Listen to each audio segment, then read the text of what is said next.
मोर समस्त भाई भौणी माने ए ऊपर जो वीडियोटी अच्छी आपण मान तो देखिथिबे एबे रिसेंटली बहुत जोर भाइराल चली जोटा कि बालेश्वर फकीरमोहन कॉलेज रे गोटे छात्री ता निज देहरे पेट्रोल पकई जालिबा को बाध्य होला।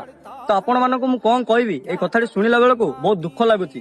आम ओडिशा रे जदी एमिति केस होबो ना आम ओडिशा भी आगु को बढ़िबोनी। जे कि गुरुजन जाको आमे गुरुजन माने मानु से देहर सुख मागुची।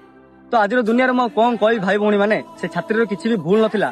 से छात्री से कॉलेज रे पाठ पढ़ुथिला तार कौन भूल थिला।